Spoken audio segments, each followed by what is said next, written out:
दोस्तों नमस्कार।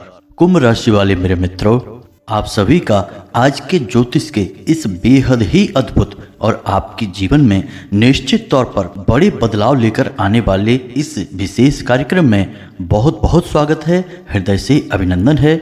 माता रानी आपकी सारी मनोकामनाएं पूरी करें और आपके जीवन से हर एक कष्ट को चुन चुन कर समाप्त करें, ऐसी हम माई से कामना करते हैं। दोस्तों, आज के इस वीडियो में जो बातें, जो ज्ञान हम आपको देने जा रहे हैं वह कोई साधारण ज्ञान नहीं है।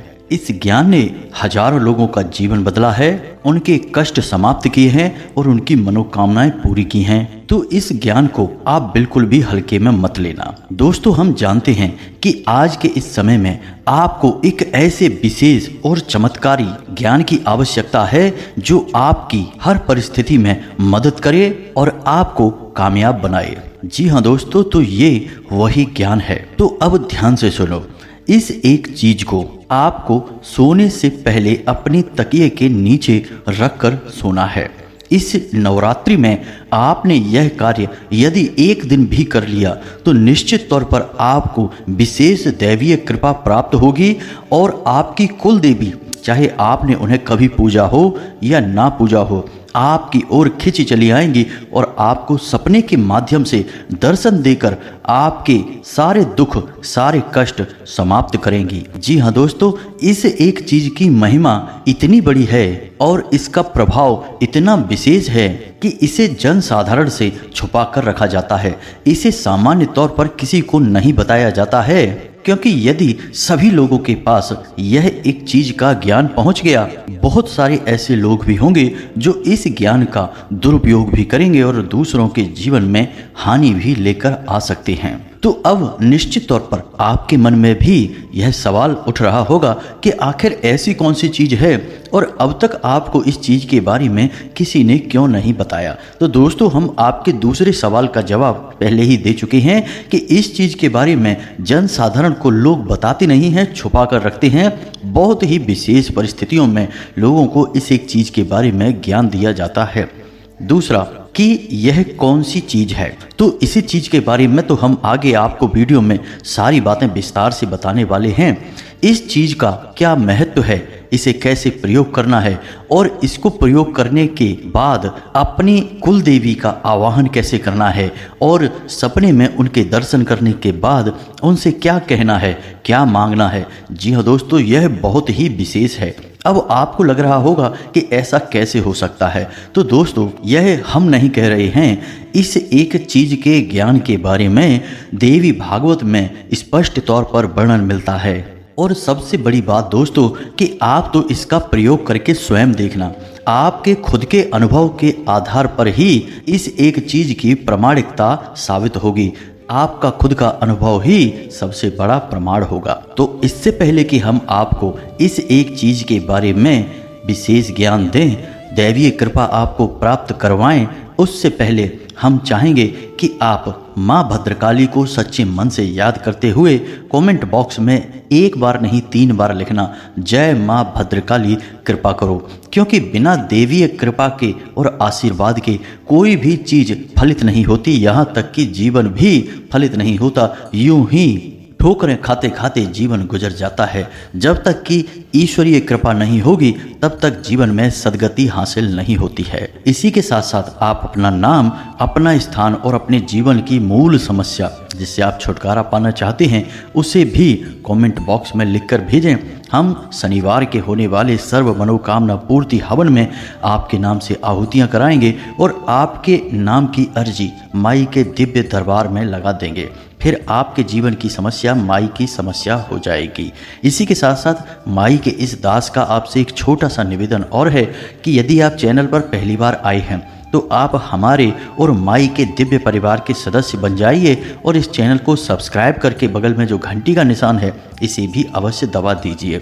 इसके बाद हम जो भी पूजा पाठ अनुष्ठान करेंगे उसका कुछ ना कुछ आंशिक फल आपको भी अवश्य प्राप्त होगा, क्योंकि आप परिवार के सदस्य बन चुके हैं। तो चलिए जल्दी से चैनल को सब्सक्राइब करिए, फिर आगे बढ़ते हैं। दोस्तों, ध्यान से सुनो। इस संसार में हर एक इंसान खूब मेहनत करता है, सपने देखता है, कामयाबी हासिल करना चाहता है, लेकिन होता यह है कि उसकी मेहनत लगातार निष्फल होती रहती है, लगातार उसे नाकामयाबियां मिलती रहती हैं। जिंदगी में इतनी ठोकरें और इतने झटके मिलते हैं, इतने धोखे मिलते हैं कि उसे धीरे धीरे जिंदगी से निराशा सी होने लगती है और अपना जीवन बोझ सा लगने लगता है। फिर ऐसा महसूस होता है कि इस संसार में आने का कोई मतलब ही सिद्ध नहीं हो पाया, बस खाने पीने की और जीवन जीने की जुगाड़ में ही पूरा जीवन बीता जा रहा है। लेकिन वहीं पर आप देखते हैं कि कुछ लोग ऐसे भी होते हैं जो बहुत कम मेहनत करते हैं लेकिन बहुत जल्दी कामयाब हो जाते हैं। कहने का मतलब यह है कि अभी कुछ ही दिनों पहले उन्होंने कोई छोटा मोटा कार्य ही शुरू किया और आज उनके वारे न्यारे हो गए, लाखों करोड़ों के हिसाब किताब हो गए, घर गाड़ी सारी सुख सुविधाएं उनकी जो वो चाहते हैं उन्हें प्राप्त होने लगी। तो ऐसे में देखने वालों को लगता है कि इसकी किस्मत इसके साथ है, इसका भाग्य चमक गया है। और हमें फिर ऐसा भी लगने लगता है कि इसकी किस्मत इसके साथ है इसलिए इसके साथ सब कुछ अच्छा हो रहा है, लेकिन हमारी तो किस्मत ही खराब है। अब हमारे साथ ऐसा थोड़े ही होगा, हमें तो बस कष्ट ही सहने हैं, जीवन में लगातार परिश्रम ही करते रहना है। तो इस तरह निराशावादी होकर हम अपने जीवन को जीते रहते हैं और अपने सामने ही कुछ लोगों को हमसे बहुत दूर निकलते भी देखते रहते हैं, कामयाब होते भी देखते रहते हैं। आप हमें कमेंट करके बताना, क्या आपने अपने आसपास कोई एक ऐसा इंसान देखा है जो आपको लगता है कि बहुत भाग्यशाली है, जरा से मेहनत में, जरा से परिश्रम में उसे बहुत बड़े फल मिलते हैं और उसका जीवन बहुत ही सुंदर चल रहा है। खैर दोस्तों, अब ध्यान से सुनो। अब हम जो आपको बताने जा रहे हैं उसे सुनकर आपको निश्चित तौर पर एक बड़ा झटका लगने वाला है। तो आपने कालिदास की कहानी तो सुनी ही होगी, जिसमें उनकी पत्नी विद्योत्तमा उन्हें घर से बाहर निकाल देती हैं, उनका भयंकर अपमान कर देती हैं, क्योंकि वे उन्हें बुद्धिमान इंसान समझ रही थी, लेकिन वो तो महामूर्ख थे। तब फिर कुछ ऐसा हुआ कि कालिदास की जिंदगी रातों रात बदल गई। जी हाँ दोस्तों, कालिदास बहुत ही भोले भाले और मासूम इंसान थे। हालांकि बुद्धि उनके पास कम थी, ज्ञान बिल्कुल भी नहीं था, शून्य था।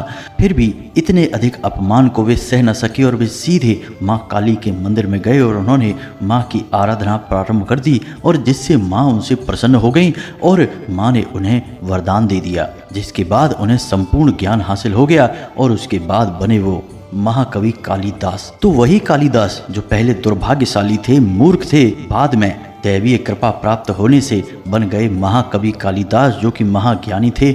लोग उनके चरणों में झुक जाते थे, उनका सम्मान करते थे। तो क्या यहाँ से आपको समझ में आ रहा है कि कैसे कोई इंसान दुर्भाग्यशाली होता है और कैसे कोई इंसान भाग्यशाली बन जाता है? जी हाँ दोस्तों, जब तक अज्ञानता इंसान को घेरे रखती है तब तक वह दुर्भाग्यशाली रहता है, क्योंकि अज्ञानता ही दुर्भाग्य का सबसे बड़ा कारण है। जी हाँ दोस्तों, अब आप समझिए कि आपके आसपास यदि कोई एक ऐसा इंसान है जिसे आप भाग्यशाली समझते हैं, तो निश्चित तौर पर उस इंसान के पास कोई ना कोई एक ऐसा ज्ञान है, कुछ न कुछ उसे ऐसा विशेष पता है जिसके आधार पर उसने अपने भाग्य का निर्माण किया है। अब यहाँ पर दो बातें निकल कर आती हैं।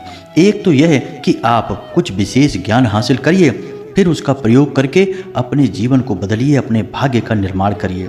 दूसरी बात यह है कि आप कालिदास के समान दैवीय कृपा प्राप्त करिए और उस दैवीय कृपा के आधार पर, दैवीय कृपा के मार्गदर्शन पर आप अपने भाग्य का निर्माण करिए। तो आज जिस चीज़ के बारे में हम आपको बताने जा रहे हैं वह आपको आपकी कुल देवी की कृपा प्राप्त करवाएगी। और याद रखना दोस्तों कि इस संसार में जब तक आपकी कुल देवी आपके ऊपर कृपा नहीं करेंगी, तब तक आपके ऊपर कोई भी अन्य दैवीय शक्ति किसी भी प्रकार से ना तो कृपा करेगी और ना ही आशीर्वाद देगी। लेकिन दोस्तों, बहुत दुख होता है इस बात को जानकर कि आज के इस भागदौड़ भरे जीवन में लोग अपनी कुल देवी तक को नहीं पहचानते, नाम तक नहीं जानते हैं। उनसे पूछो कि आपकी कुल देवी कौन है, तो वो कहते हैं कि हमें नहीं पता। यह बड़े दुख की बात है। क्या आपको पता है कि कुल देवी कौन है? कुल देवी वो हैं जो कई पीढ़ियों से आपके कुल की रक्षा करती चली आ रही हैं, लेकिन अब जब आपने उनको पूजना बंद कर दिया, उनका नाम, उनका ध्यान करना बंद कर दिया, तो अब उनकी कृपा भी आपके ऊपर होनी बंद हो चुकी है। लेकिन इसका मतलब यह नहीं कि आपकी कुल देवी आपसे नाराज हैं और आपके आसपास नहीं है। एक बार जिस देवी का पूजन किसी कुल में होने लगता है और 3 पीढ़ियों तक लगातार जिसे पूज लिया जाता है वह उस कुल की कुल देवी बन जाती हैं। फिर चाहे आगे की पीढ़ियां उन्हें पूजें या ना पूजें, कुल देवी उस कुल को चारों तरफ से घेर कर रखती हैं, या यूं कहें कि अपनी शरण में हमेशा रखती हैं। बस होता यह है कि पूजा पाठ ना होने से, बराबर विधि विधान से ध्यान ना होने की वजह से दैवीय कृपा रुक अवश्य जाती है। उम्मीद है कि आप समझ रहे होंगे कि हम आपसे क्या कहना चाहते हैं। तो दोस्तों, अब समय आ गया है कि आप अपनी कुल देवी को पहचानें। हम अपने कई वीडियो में आपको बता चुके हैं कि अपने घर के मुख्य दरवाजे पर आप अपनी कुल देवी के नाम का एक दीपक रोज शाम के समय अवश्य जलाया करिए। अब कुछ लोग तो हमारी बात मान लेते हैं, लेकिन कुछ लोग ऐसे हैं जो केवल सुनकर ही बात को जहाँ का तहाँ छोड़ देते हैं, उसे जीवन में नहीं उतारते हैं। फिर कहते हैं कि हमारे जीवन में तो कुछ भी अच्छा नहीं हो रहा है। कैसे अच्छा होगा? दवाई तो हमने आपको दे दी, लेकिन आप उसका यदि प्रयोग नहीं करेंगे, सेवन नहीं करेंगे, तो फिर आप बीमारी से मुक्त कैसे होंगे? केवल दवाई ले लेने मात्र से बीमारी ठीक नहीं हो जाती, उसका सेवन भी करना पड़ता है। तो अब आप ध्यान से सुनिए, हम आपको जो बताने जा रहे हैं उन बातों को आपको जैसा हम बोल रहे हैं वैसा ही उपयोग करना है, तभी आपको कुल देवी दर्शन देंगी और आपको किसी न किसी रूप में मदद करने के लिए भी आपके सामने आएंगी। अब चूंकि यह नवरात्रि का समय चल रहा है, तो ऐसे में यह एक सुनहरा अवसर है जब आप अपनी कुल देवी की कृपा प्राप्त कर सकते हैं। बहुत आसान होगा। ऐसे में अगर नवरात्रि का समय नहीं होता तो शायद आपको इतनी जल्दी कुल देवी के दर्शन ना होते, लेकिन इस विशेष समय में कुल देवी के दर्शन आपको अवश्य ही होंगे। दोस्तों, याद रखना कि नवरात्रियों में भी हम देवी के 9 रूपों की पूजा करते हैं, यानी शक्ति के 9 रूपों की पूजा होती है और कुल देवी भी शक्ति का ही एक रूप होती हैं। यानी कि इन 9 दिनों में देवी की शक्ति अपने चरम पर होती है। यह यूं कहें कि पूर्ण रूप से आपके ऊपर कृपा करने को तैयार है। बस ज़रूरत है तो आपको कुछ न कुछ ऐसा छोटा मोटा उपाय या कुछ न कुछ ऐसी क्रिया करने की जिसकी कि आपके जीवन में बहुत आवश्यकता है और जिससे देवी आपकी ओर आकर्षित होंगी और आप पर अपनी कृपा बनाएंगी। तो अब ध्यान से सुनिए, इस विधि को करने के लिए आपको किन चीज़ों की आवश्यकता है और उनका कैसे प्रयोग करना है, सारी बातें हम आपको विस्तार से बताने जा रहे हैं। तो दोस्तों, इस क्रिया के लिए आपको पान का एक पत्ता चाहिए, एक सुपारी चाहिए, इलायची, साथ ही साथ लौंग का एक जोड़ा और थोड़ी सी मौली और सिंदूर, साथ ही साथ एक चांदी का सिक्का। जी हाँ दोस्तों, इस सामग्री की आपको आवश्यकता रहेगी और दीपक जलाने के लिए गाय का शुद्ध घी चाहिए। अब आप इस क्रिया को कैसे करेंगे यह ध्यान से समझिए। इस क्रिया को आप नवरात्रि के दिनों में किसी भी दिन कर सकते हैं। दिन की कोई विशेष आवश्यकता नहीं है, हर दिन माई का दिन है। अब आपको रात्रि के समय यह क्रिया करनी है। जी हाँ दोस्तों, तो रात्रि को 9 से 11 बजे के बीच आपको यह क्रिया प्रारंभ करनी है। तो ध्यान से सुनिए कि आपको क्या करना है। सबसे पहले आपको स्नान आदि करके शुद्ध होकर अपने घर के पूजा स्थल पर जाना है। एक आसन बिछाना है स्वयं के लिए और सामने एक चौकी रखनी है जिसके ऊपर लाल रंग का एक कपड़ा बिछाना है। अब लाल रंग के कपड़े के ऊपर आपको एक सिक्का रखना है। उस सिक्के के ऊपर आपको एक साबुत सुपारी रखनी है। याद रखना कि सुपारी खंडित नहीं होनी चाहिए, पूर्ण रूप से शुद्ध और साबुत होनी चाहिए। अब आपको गाय के घी का दीपक जलाना है। पास ही में आपको पान का एक पत्ता रखना है और उस पत्ते के ऊपर आपको लौंग का जोड़ा, एक इलायची और थोड़ा सा पास में ही जल रखना है। अब आपकी क्रिया शुरू हो रही है।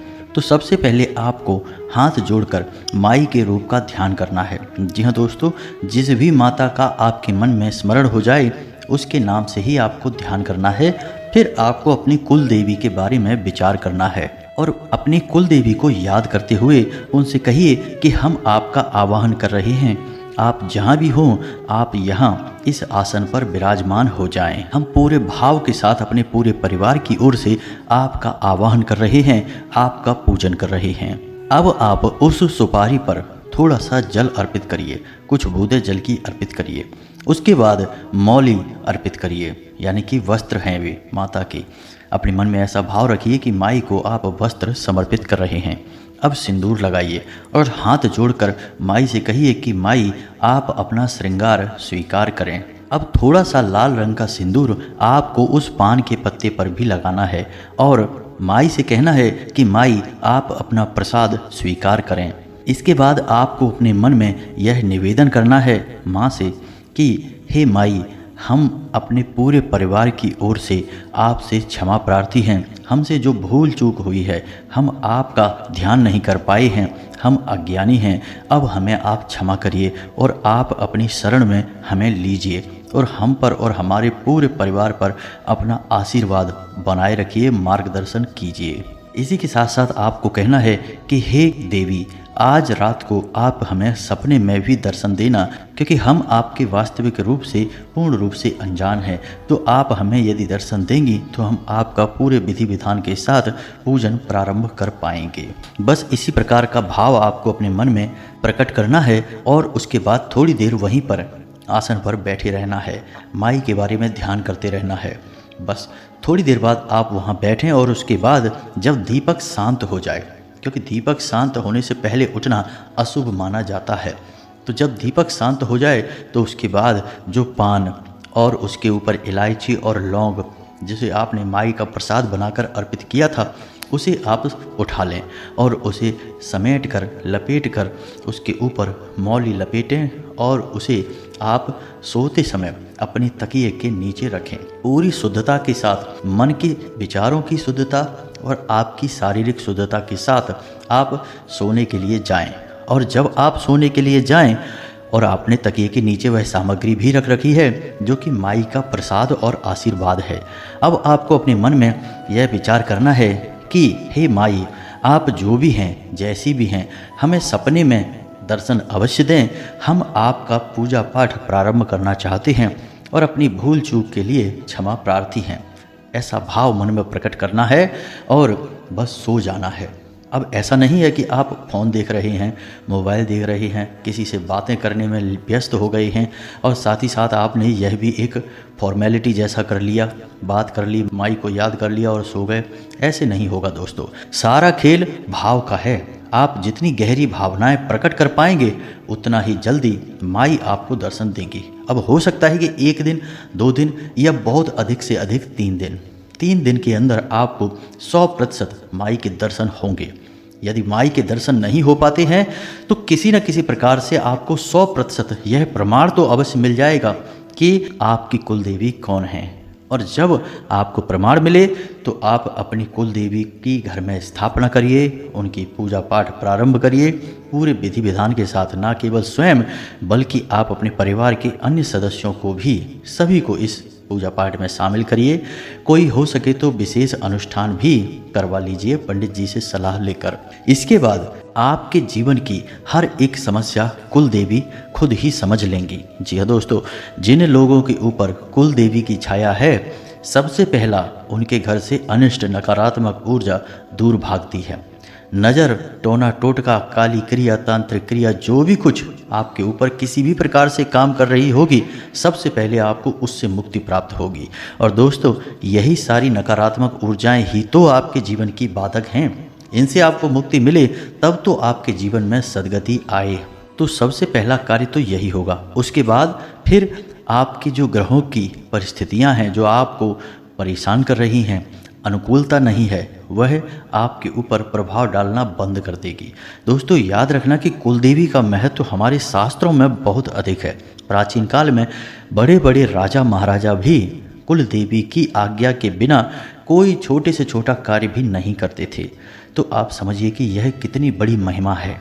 तो आपको जब कुलदेवी की कृपा प्राप्त हो जाएगी तो फिर आपका भाग्य 100% चमक जाएगा और आप भी उसी इंसान की तरह बन जाएंगे जो आप भाग्यशाली इंसान कहते हैं। यानी आप स्वयं भी एक भाग्यशाली इंसान बन जाएंगे। जिस प्रकार कालिदास माता की कृपा से भाग्यशाली इंसान बने थे। दोस्तों, याद रखना कि ये जो शास्त्रों में कहानियाँ दी जाती हैं, ये कोई कहानी नहीं है, ये जीवन के बड़े ही महत्वपूर्ण पाठ हैं। इन पाठों से हम बहुत कुछ सीख सकते हैं। इनका अनुसरण करके जीवन में क्रांतिकारी बदलाव ला सकते हैं।